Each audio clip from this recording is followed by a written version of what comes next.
Good afternoon to all. कल homework के लिए क्वेश्चन नंबर दिए थे 30, 31, 32। ठीक है, क्वेश्चन नंबर 31 सबसे पहले मैं एक मैच करवा रहा हूं क्योंकि 31 में दिक्कत आने वाली है क्वेश्चन में।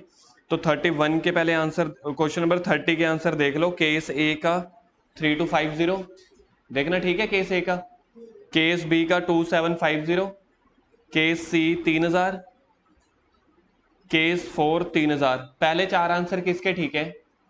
चारों के चारों ठीक है। कौन सा गलत है? आपने 6/12 नहीं किया होगा ड्यूरिंग द ईयर, है ना? अच्छा, किया सी में ड्यूरिंग द ईयर है। और ये भी क्या कहते हैं इंद्रजीत, आपने 6/12 नहीं किया होगा ना? ड्यूरिंग द ईयर है तो मतलब मेरे को एवरेज पीरियड 6 महीने मानना पड़ेगा ना। 60,000, उसका 10%, उसका 6/12। डी आंसर भी नहीं आ रहा था। सी भी है 5,000 पर मंथ, तो ये भी वही हो गया 60,000। बताता हूं, एक मिनट। एक बार सी का आंसर देख लो, 5,000 पर मंथ है तो पूरे साल का कितना हो गया? 60,000। 60,000 का 10%।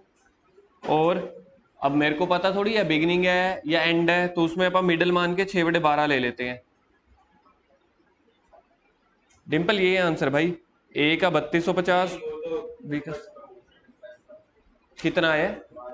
हाँ चलो, ई का आंसर है 3200, एफ का 3750, जी का 2250, एच का 3000। देख लो कौन कौन से आंसर मैच नहीं हुए ताकि मैं वो आपके डाउट ले लूं, वो करवा दूंगा। डिंपल होमवर्क नहीं किया?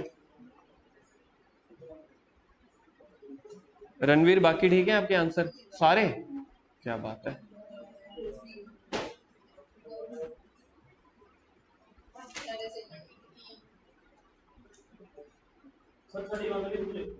नहीं नहीं, अब इतना टाइम नहीं है। 31 का आंसर है जी 1250। ठीक है, अब देख लो 31 आप लोगों के लिए क्या नया पॉइंट है। Vinod withdrew 1000 in the beginning of every month for the first 4 months. मतलब पहले 4 महीने तो ड्रॉइंग्स है 1,000 पे, तो अगर हम 4 महीने का हिसाब देखते हैं तो हर महीने सेम है। ठीक है, तो इसको आप लोग शॉर्टकट फॉर्मूला लगा सकते हो, लेकिन साथ में और क्या है? And he got married and his responsibility was more, so now he decided to withdraw 3,000। पहले भाई साहब का बेचारे का खर्चा 1,000 रुपये महीने का होता था, जिंदगी में उसकी बीवी आ गई, खर्चा डबल नहीं हुआ, ट्रिपल हो गया। कितना हो गया? 1,000 से बढ़ के 3,000। कह रहे हैं beginning of the every month. अब यहाँ पे मेरे पास दो पैरामीटर है ना, पहले 1,000 है 4 महीने के लिए, फिर मतलब मेरे को पहले क्या करना पड़ेगा, देखो यहाँ पे फर्स्ट 4 मंथ्स, फर्स्ट 4 मंथ्स का पहले मेरे को एवरेज पीरियड निकालना पड़ेगा। एवरेज पीरियड कैसे निकलता है? Month left after the first drawing. अब जो आप लोग गलती कर रहे थे ना, वो भी मैं आपकी गलती रेक्टिफाई करवाने लगा हूं। पहली ड्राइंग मैंने साल के या पहले दिन कर ली होगी, उसके बाद कितने महीने बच गए? 12 महीने बच गए। बच्चों ने पता क्या किया होगा? 4 महीने बच गए। यहाँ पे 4 महीने नहीं, देखो है तो पूरा साल चल रहा है ना, वो तो 4 महीने के लिए मैं ड्राइंग कर रहा था। पहली ड्राइंग मैंने 1 अप्रैल को की होगी, तो मुझे तो पूरे साल का ड्राइंग इंटरेस्ट निकालना है ना, 4 महीने का थोड़ी निकालना है। इसलिए मेरे को 12 करना पड़ेगा। अच्छा जी, आखिरी ड्राइंग मैंने कब की होगी पता है आपको? चौथे महीने के स्टार्टिंग में। चौथे महीने के स्टार्टिंग में ना, क्योंकि देखो 1,000 रुपए मैंने कब विड्रॉ किया है? पहला महीना, दूसरा महीना, तीसरा महीना, चौथा महीना। तो 4th मंथ के फर्स्ट डेट को मैंने विड्रॉ कर लिया होगा। उसके बाद कितने महीने बचे हैं पूरे साल तक? 9 महीने बचे हैं। देख लो मैं आपको बताता हूं कैसे। पहले 4 मंथ्स की ड्राइंग तो 4 मंथ की है, लेकिन इंटरेस्ट पूरे साल का लगेगा। यहाँ पे है 1 अप्रैल 2000, देखना ईयर दिया हुआ है कोई? फर्स्ट 1/4/2015, यहाँ पे 31/3/16। ये क्वेश्चन थोड़ा सा डाउटफुल हो सकता है स्टूडेंट को, इसलिए मैं आपको टाइमलाइन बना के पूरा पाने एक्सरे कर देना इसका। पहली ड्राइंग मैंने की होगी 1 अप्रैल को, यहाँ पे मैंने की होगी फर्स्ट ड्राइंग। तो फर्स्ट ड्राइंग के बाद मेरे पास पूरे साल तक कितने महीने बच गए सर? 12 महीने, तो यहाँ पे मैंने लिख दिया 12। इस 4 महीने के साइकिल में मैंने आखिरी ड्राइंग कब की होगी? पहली ड्राइंग की होगी 1 अप्रैल को, फिर 1 मई, 1 जून, 1 जुलाई। तो मैंने चौथी ड्राइंग की होगी 1 जुलाई को। 1 जुलाई से यहां तक देखो कितने महीने बच रहे हैं, 9 मंथ्स। अच्छा सर, ड्राइंग का जो 1,000 रुपये पर मंथ है वो कर तो 4 महीने के लिए रहे हैं, लेकिन साल तो मेरा 31 दिन 16 तक होता है ना, तो मेरे को जो मंथ लेफ्ट काउंट करने हैं वो साल के एंड तक करने हैं। इसलिए यहाँ पे एवरेज पीरियड क्या बन रहा है, 12 + 9 डिवाइडेड बाई 2। देखना क्या आता है, 10.5 मंथ्स। आया समझ में यहाँ पे? अगर किसी को नहीं समझ आया तो ऐसा एक्सरे टाइमलाइन नोट कर लो, नहीं तो समझ नहीं आएगा। ये फर्स्ट ड्राइंग है, ये मेरी 4th ड्राइंग है। बच्चों को क्या लग रहा था, सर 4 महीने का ही साइकिल है, चौथे महीने में आप लास्ट में क्या ले सकते हो, 4+1 ले सकते हो, तो 2.5 महीने आए होंगे। शायद गर्व ने पहले पहले बोला था कि 2.5 मंथ्स है, किसी ने बोला था, हाँ। तो ये नहीं आएगा, ये समझ में आ गया। अब मेरी पहली ड्राइंग कैसे निकलेगी, 1000 इंटू 4, 4000 हो गया। परसेंटेज बताना यहाँ पे कितनी है, 10%। और एवरेज पीरियड क्या निकाला हमने, 10.5 डिवाइड बाई 12। ये सोल्व करके क्या आया, 350। पहले 4 महीने की इंटरेस्ट ऑन ड्राइंग आई है 350।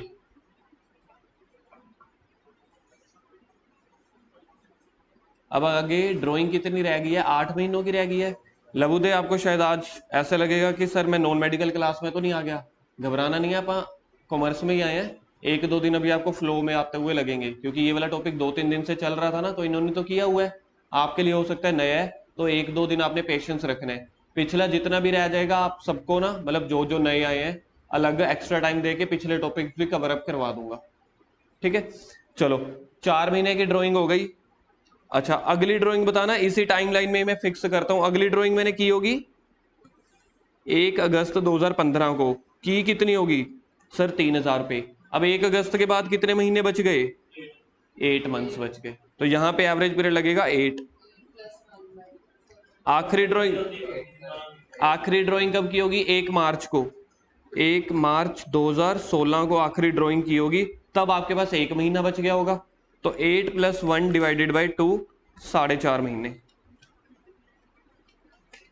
गलती जो थी, गलती बस ये की होगी कि वो 4 महीने का सर्कल ले लिया होगा आपने, या 8 महीने का सर्कल ले लिया था। सर्कल हमने 31 मार्च तक का ही लेना है।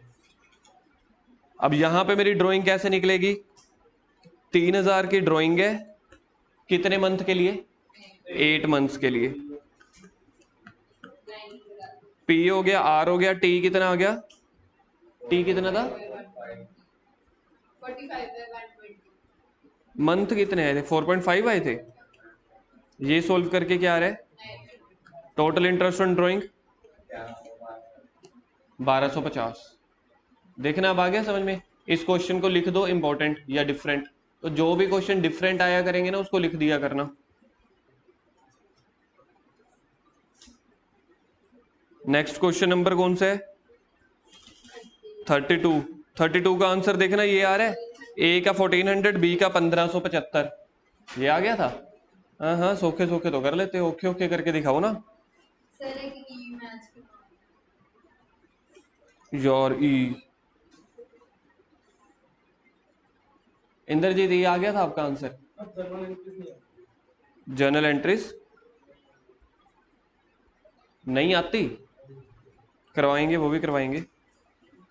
कल वाली जो करवाई थी नहीं आई थी समझ, जर्नल एंट्री। देखना यार, ई का आंसर किसने निकाला है, आपने निकाला है। साल देख लो, साल कब खत्म हो रहा है, 31 मार्च को खत्म हो रहा है। अभी यहीं पे ही कर लेते हैं यार। 20,000, 20,000 का 10% इंटू 1 जून है, 9/12, नहीं 10, आगे 31 अगस्त है, सितंबर अक्टूबर नवंबर दिसंबर जनवरी, 31 सितंबर अक्टूबर नवंबर दिसंबर, अगला आएगा 7 मंथ्स के लिए। इसका क्या आया आंसर, 20,000 का 10%, 2,000, 2,000 का 10। रणवीर देखना, पहले का आंसर यही आया था, ई वाले में 1666.6, अगले का 10,000 इंटू 10% इंटू कितने मंथ है, 7/12, 583 पॉइंट। इसको मैं 7 मान लेता हूँ, इसको 4 मान लेता हूँ। अगला 31 अक्टूबर है, हो गया। अच्छा, अरे वो तो राउंड फिगर ले लेंगे ना, इसको 3 ले लिया, वो तो राउंड फिगर करना है हमने और कुछ नहीं करना। हाँ 3 कर दिया था मैंने, ठीक कर दिया, ये देखो, देख लो, विश्वास नहीं होएगा ना, कर दिया 3। चलो जी अगले क्वेश्चन पे आ जाओ। P and L appropriation account question number 33। ये टॉपिक हमारा पहले भी हो चुका है, आज दोबारा से नया टॉपिक स्टार्ट करेंगे। एक बार हो चुका है, दोबारा से करेंगे, क्योंकि पी एंड एल एप्रोप्रिएशन के क्वेश्चंस पेपर में आते ही आते हैं।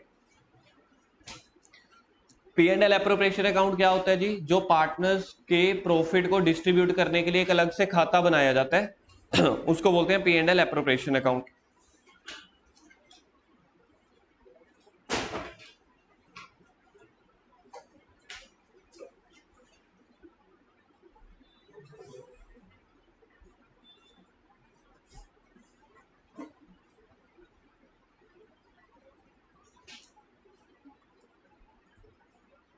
ये देखो जी, ये है आपका पी एंड एल अकाउंट और P and L appropriation account. पहले मैं जल्दी से रिवाइज करवा रहा हूँ आपको पी एंड एल अकाउंट और P and L appropriation account. जो स्टूडेंट नए हैं तो उनके लिए भी नया टॉपिक है, पुराने हैं उन्होंने एक बार कर लिया, लेकिन दोबारा से नया टॉपिक समझा रहा हूँ। +1 क्लास में क्या होता था, फाइनेंशियल स्टेटमेंट का चैप्टर होता था, जहां पे हम trading and P and L account बनाते थे, जहां पे आप आंसर क्या निकालते थे, ग्रोस प्रॉफिट, उसके बाद नेट प्रॉफिट। ठीक है, तो उसको बोलते हैं P and L account. +2 class में trading and P and L account नहीं बोलते, सिर्फ पी एंड एल अकाउंट बोलते हैं। ट्रेडिंग गया भाड़ में, इकट्ठा ही लिख दिया जाता है P and L account. P and L account से हम क्या आंसर निकालते हैं, लास्ट में हम आंसर निकालते हैं बेटा नेट प्रॉफिट। याद है, +1 में किया था बचपन में, याद है ना? नेट प्रॉफिट निकालते हैं, तो जितना नेट प्रॉफिट आ गया ना, वो सारा का सारा नेट प्रॉफिट अब पार्टनर्स का है। चाहे 2 पार्टनर हो तो उनको मिल जाएगा, 4 हो तो उनको मिल जाएगा। सर आधा आधा मिलेगा? जी नहीं, जो भी उनकी प्रॉफिट शेयरिंग रेशो, जो भी परसेंटेज आपस में डिसाइड हुई है, हो सकता है 70:30 रेशो, हो सकता है 50-50 हो, तो जिस रेशो में है उस रेशो में पार्टनर्स में बांट देना है। तो ये 4,000 रुपए को ना अब एक और अलग से अकाउंट बनेगा जिसका नाम है P and L appropriation account, जो +1 में नहीं होता था, सिर्फ +2 में होता है। तो +2 में क्या होता था, +1 में जब आपका पी एंड एल अकाउंट बन जाता था, उसके बाद बनती थी बैलेंस शीट। अब +2 वाले सीबीएसई वाले आपसे उम्मीद कर रहे हैं कि आप बड़े हो गए हो। पी एंड एल अकाउंट जब आपका बन गया, उसके बाद सीधा बैलेंस शीट नहीं बनेगी, उसके बीच में एक और अकाउंट बनेगा जिसका नाम होता है P and L appropriation account. ये क्या करते हैं, पार्टनर से रिलेटेड। बिजनेस में क्या होता है, पार्टनर को कई तरह के पैसे मिलते हैं, कई तरह के पैसे पार्टनर बिजनेस को देता है। कौन कौन से पैसे पार्टनर को मिलते हैं पहले तो वो सुन लो। किसी को याद है पार्टनर्स को कौन कौन से पैसे मिलते हैं बिजनेस से? सैलरी मिलता है, इंटरेस्ट ऑन कैपिटल मिलता है, कमीशन मिलती है, या फिर कोई और इन सब के अलावा कुछ और रिमेनिंग प्रॉफिट बच गया हो तो वो मिलते हैं। 4 तरह के पैसे मिलते हैं, क्या क्या? Salary, commission, interest on capital, remaining profit. बोलो एक बार मेरे साथ साथ, क्या क्या पैसे मिलते हैं? Salary, commission, interest on capital या रिमेनिंग प्रॉफिट। एक बार फिर से, salary, commission, interest on capital. सारा मैं बोल रहा हूं, आप लोग बोलो जल्दी। Commission, remaining profit. अभी भी 2 मैंने बोले, सारे आपने नहीं बोले। जब तक मैं मतलब चुप नहीं हो जाता और आज चारों आप नहीं बोलते, तब तक चलता रहेगा। कौन कौन से 4 पैसे मिलते हैं? Remaining profit. ये 4 तरह के अमाउंट बिजनेस पे करता है किसको? पार्टनर को। जो अपने बिजनेस में प्रॉफिट कमाया ना, नेट प्रॉफिट, देना उसी में से ही है। ये याद रखना, बिजनेस के पास कौन सा अलग पैसे पड़े हैं? बिजनेस तो एक कागजों में है ना, तो बिजनेस के पास वही 4,000 पड़े हैं, उसी 4,000 में से उठा के 4 तरह के खर्चे पार्टनर को पे करने हैं। कौन से मैं फिर भूल गया? Salary, commission, interest on capital, remaining profit. अगर बिजनेस को कौन से पैसे मिलते हैं? फ्रॉम द पार्टनर, एक ही तरह के पैसे, इंटरेस्ट ऑन ड्रॉइंग। बिजनेस को मिलते हैं इंटरेस्ट ऑन ड्रॉइंग, पे करते हैं 4, मिलता है 1, पे करते हैं 4। तो बिजनेस के बाद सोच के देखो, पहले ही नेट प्रॉफिट था 4,000 पे, और इंटरेस्ट ऑन ड्रॉइंग जो भी पार्टनर से मिल गया, समझ लो 1,000 पे मिल गया, तो 5,000 हो गया। अब 5,000 में से ही आपको वो चारों खर्चे पे करने हैं। सर अगर एक बात बताओ, हैं 5,000 पे, अगर पे ही हमें 6,000 करने पड़ जाएं तो फिर हम प्रपोर्शनेटली सेंड करेंगे। लेकिन बिजनेस के पास जितना नेट प्रॉफिट है, मैक्सिमम से मैक्सिमम उतना ही आपको डिस्ट्रीब्यूट करना है, उससे ज्यादा नहीं। चीज समझ में आ गई। P and L appropriation account क्या है? जितना प्रॉफिट है बिजनेस के पास, नेट प्रॉफिट, वो सारा का सारा पार्टनर्स में बांट देना है, और बांटने को बोलते हैं एप्रोप्रिएशन। और ये किसको बांट रहे हैं? पार्टनर्स को। क्या बांट रहे हैं? प्रॉफिट या फिर लॉस? तो इसका नाम पड़ गया profit and loss appropriation account related to partners. तो P and L appropriation account बनता कहां पे है? सबसे पहले यहां पे आपने क्रेडिट वाली साइड पे लिख देना है जितना भी बिजनेस में प्रॉफिट हो। मनन स्क्रीन पे देखो, डिंपल सामने, पहले जो मैं अभी बोल रहा हूं पहले वो देखो। तो सबसे पहले पी एंड एल एप्रोप्रिएशन के क्रेडिट साइड पे वो लिख देना है जो बिजनेस में प्रॉफिट है, 4000।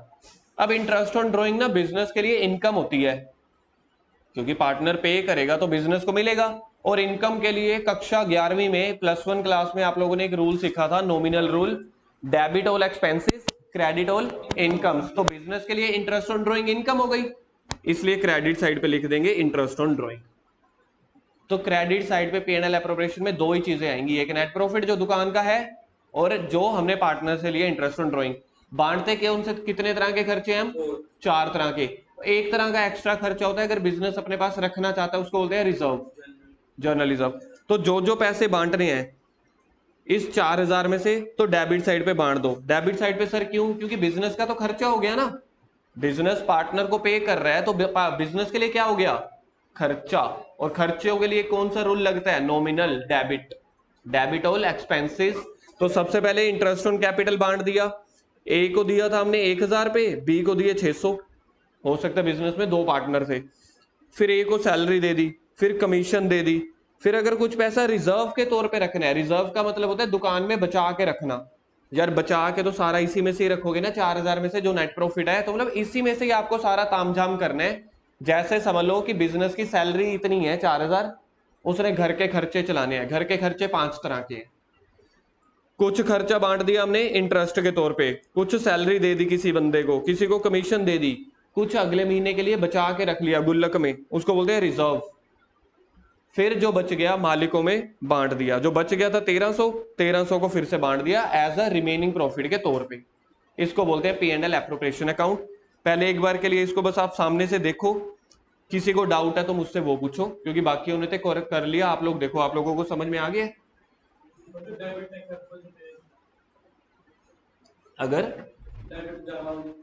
अगर डेबिट ज्यादा होगा तो हमारा जो जो रिमेनिंग प्रॉफिट है इसको काट देंगे हम, ठीक है। अगर फिर भी ज्यादा हुआ तो हम ना प्रपोर्शनेटली बांटेंगे, जैसे हर में से थोड़ा थोड़ा अमाउंट काट लेंगे, ज्यादा से ज्यादा बांट 4000 सकेंगे।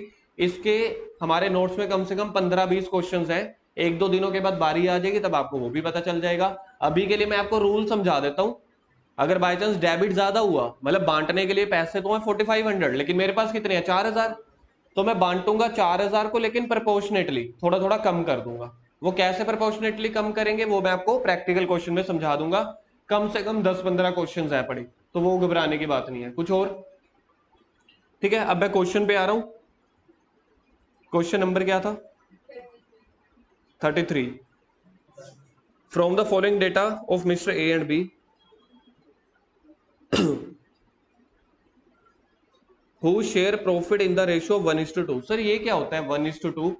मतलब कि जो ए और बी पार्टनर्स है ना, बराबर बराबर के पार्टनर नहीं है, 1:2 में है। समझ लो 3 रुपए है, तो 1/3 ए को मिलता है, 2/3 बी को मिलता है। ये समझ में आ गई प्रॉफिट शेयरिंग रेशियो ये क्या चीज है? मतलब किस किस हिस्से में दोनों की हिस्सेदारी है, किस परसेंटेज में। Prepare P and L appropriation account, net profit दिया हुआ है, इंटरेस्ट ऑन कैपिटल दिया हुआ है, सैलरी, कमीशन और इंटरेस्ट ऑन ड्रॉइंग। सर ये इंटरेस्ट ऑन ड्राइंग में 1,000। ये ना चलो करो जी कॉपी पे P and L appropriation account. हो गया क्या? यार ऐसे चीटिंग नहीं करनी। क्वेश्चन नंबर क्या है इसका?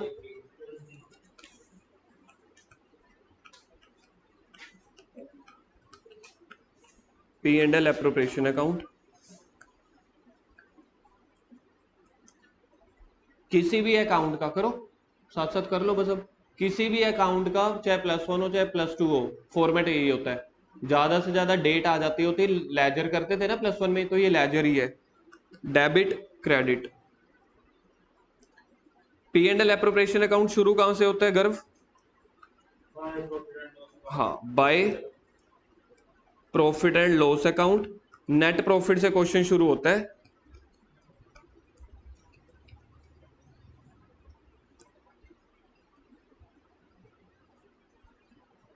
मुझे नेट प्रॉफिट बताओ, क्वेश्चन में कितना गिवन है? सबसे पहले पहले गिवन था नेट प्रॉफिट।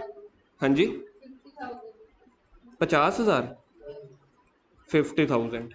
यहां से क्वेश्चन स्टार्ट होता है, मतलब बिजनेस के पास 50,000 रुपया पड़ा है। ठीक है, नेक्स्ट आइटम क्या गिवन है?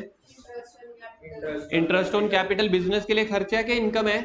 खर्चा है, क्योंकि हमने पार्टनर को बांटना है, तो खर्चा आएगा तो टू वाली side. To interest on capital कितना कितना है? ए का कितना है? 10,000। ए का 10,000, बी का 15,000। टोटल। 25। अब सोच के देखो, 50,000 पे थे बिजनेस में, 25,000 पे तो इंटरेस्ट ही बट गया। बाकी बिजनेस के पास कितना पैसा रह गया होगा? 25,000। अगली आइटम क्या गिवन है? सैलरी देनी है, तो यहाँ पे आ जाएंगे to salary to B, 6,000। Business में अब कितने पैसे बच गए? 19,000। समझ में आ रहा है? बांटना 50,000 में से ही है हमने।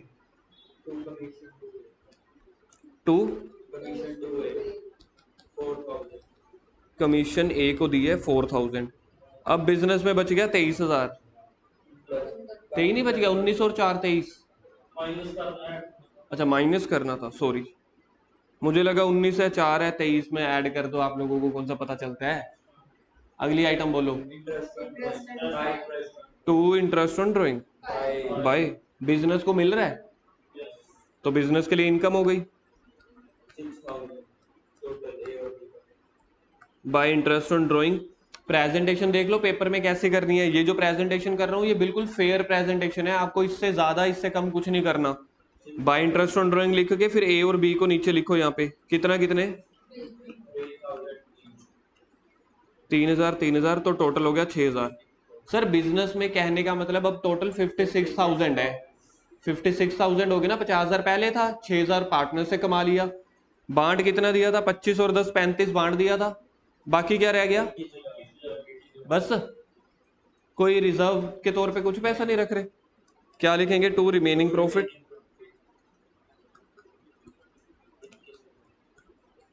रिमेनिंग प्रॉफिट का टोटल 21,000 है। ए को मिलेंगे 21,000 का 1/2 हाफ कर देंगे ना? क्यों आधा आधा नहीं करेंगे? ए और बी। अच्छा, इसको आधा आधा नहीं कर सकते? इसको करेंगे 1/3। बी का कैसे निकालेंगे? 21,000 मल्टीप्लाई बाई 2/3। सर हम एक सौखा तरीका भी बता सकते हैं। 21 में से 7,000 अगर ए को है तो 14,000 तो बी के ही होंगे ना। तो 21,000 में से 7,000 माइनस भी कर सकते हो। तो ये 21,000 पे हमने रिमेनिंग प्रॉफिट बांट दिया। और टोटल क्या बन रहा था? 56,000। हाँ जी, डेबिट साइड पे सिर्फ हमने लिखा है रिमेनिंग। देखो प्रॉफिट तो हमने इसी साइड ही लिखा है 50,000, ये सिर्फ हम बांट रहे हैं। तो बांटने वाली कोई भी चीज होगी उसके अपोजिट साइड लिखेंगे। यहाँ पे हमने रिमेनिंग प्रॉफिट कैलकुलेट नहीं किया। देखो प्रॉफिट तो ये है मेरा 50,000, सिर्फ 50,000 में से जो पैसा बांटना है तो वो तो मेरे को अपोजिट साइड पे लिखना पड़ेगा ना। जैसे इंटरेस्ट बांटा, सैलरी बांटी, कमीशन बांटी, ये रिमेनिंग प्रॉफिट बांट रहे हैं सिर्फ, निकल नहीं रहा। निकला तो ये था 50,000। ठीक है, क्योंकि अगर मैं बाई चांस इसको क्रेडिट साइड लिख दूं तो बिजनेस के पास और बढ़ जाएगा ना। ये मैं प्रॉफिट बढ़ा नहीं रहा, ये तो मैं बांट रहा हूं, खत्म कर रहा हूं, इसलिए अपोजिट डायरेक्शन में। चलो आज ये समझ में आ गया। इंद्रजीत क्लियर है ये क्वेश्चन आपको? रणवीर क्लियर है क्वेश्चन? हाँ डिंपल भाई, पक्की बात है? ओ करा दो आप, देखा जाएगा, है ना। कर लिया ये, नोट डाउन कर लिया?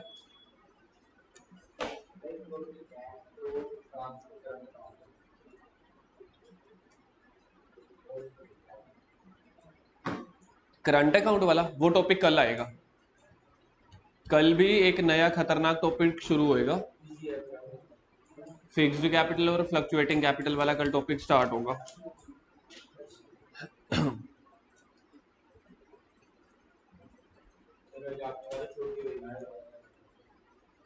मैंने कहा था बस वो निकलेगी बड़ा मुकर रहे हैं मैं कब क्या जाता हूँ, मेरे को पता ही नहीं चलता यार। रिकॉर्डिंग कर रहा हूँ वो भी रिकॉर्डिंग चल रही है, खत्म होने के बाद सुनते हैं। आज का लास्ट, हाँ लास्ट हो गया अरे अभी लास्ट करेंगे। अभी कौन सा गया 33। चलो, जय और Veeru equal partners. Sir equal मतलब 1:1। चलो इक्वल के ऊपर लिख लेते हैं 1:1। होमवर्क, हम कभी अपनी जुबान से मुकरे हैं? कभी नहीं मुकरे। हाँ सर, हम आपसे सीखेंगे ये।